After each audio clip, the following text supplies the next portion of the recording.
So there was a guy there who just rolled over like a mattress top and a suitcase to this dumpster, and this guy was hanging out by the back door of the building. I usually come out of the back door. You'd think it was orchestrated today already.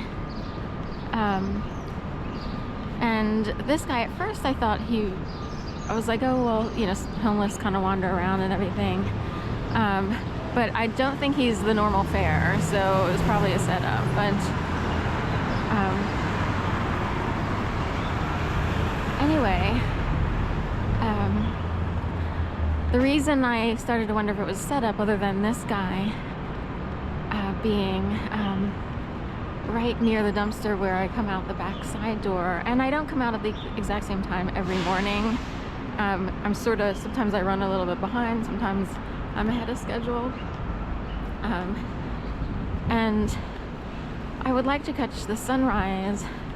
Of course, the sunrise keeps getting earlier every day, you know. But point being, the guy with the roll-up, you know, mattress topper, or the thing that you would put on top of a mattress, it's like a 2 to 3 inch thing, is a little too coincidental to stuff I looked up online. I sleep on a futon-ish, it's like, looks like a couch during the day, but a really minimal one. It's a mainstay from Walmart. Really like a peacock blue. Kind of looks like a museum bench when you fold it down. Like you just fold the back down. And I've been sleeping on it for so long that the wooden parts, you know, sometimes can be felt more than others. So the other night I was really uncomfortable. That was a delayed sound. She made the sound, not me. So this was an orchestrated effort, and they wanted someone to sound fat. She's not fat at all. That is a fact. That is a fact. That is a fact. I am recording, as we speak, a form of gang stalking and orchestrated setups. That guy is willing to act that long.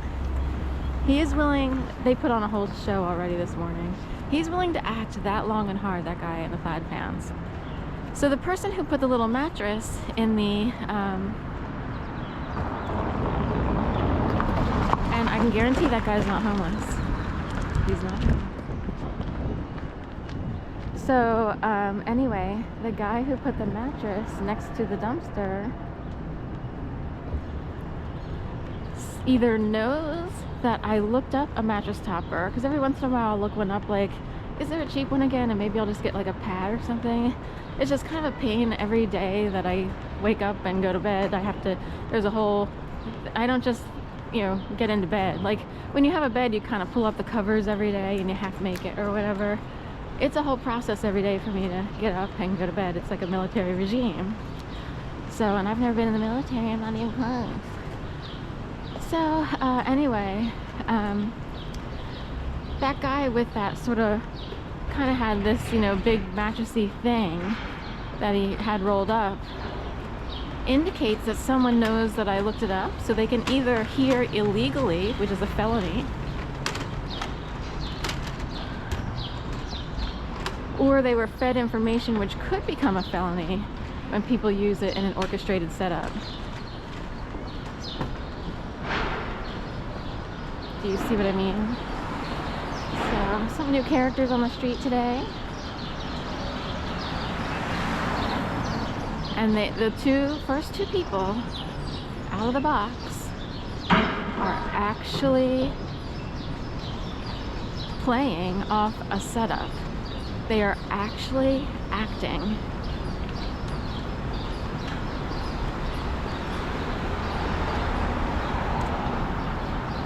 Hard to believe, unless you get walloped, your world gets turned upside down, you get bashed by these people, and the dogs are unleashed. In 2011, that's what happened. They set up,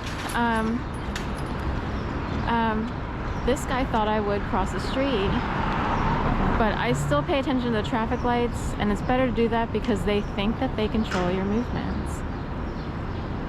I will wait till everybody goes. I know it seems like that's Sharon. No, I had to learn over time that people actually do this and think this way. And there was proof this morning. There were 2 characters on Moravian playing out a skit, an actual skit. They actually knew that they were supposed to do that. And they probably would wait around, because typically I come out within the same hour, hour and a half. Like, that's not too long to wait when you're milling around the city as someone who sets people up and carries out skits. Can you believe that?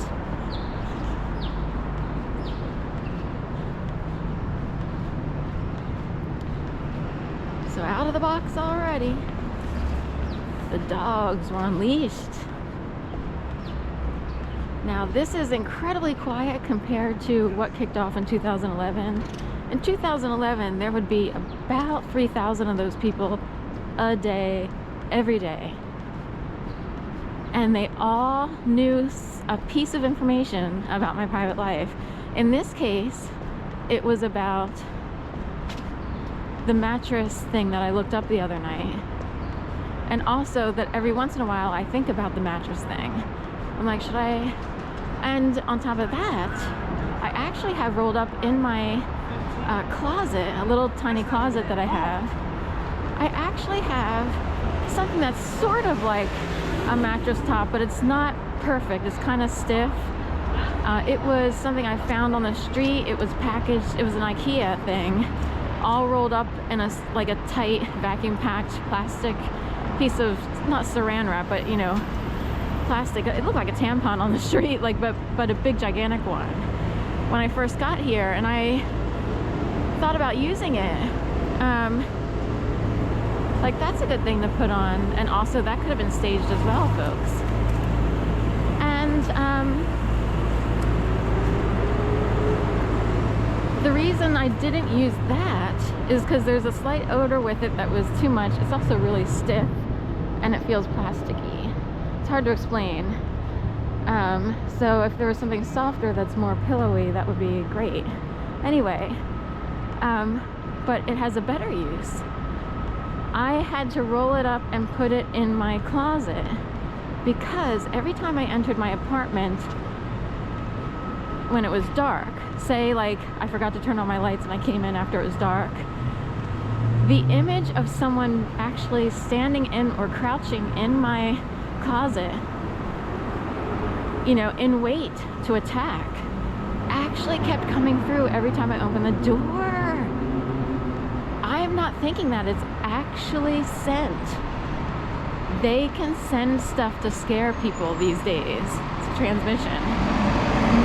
So,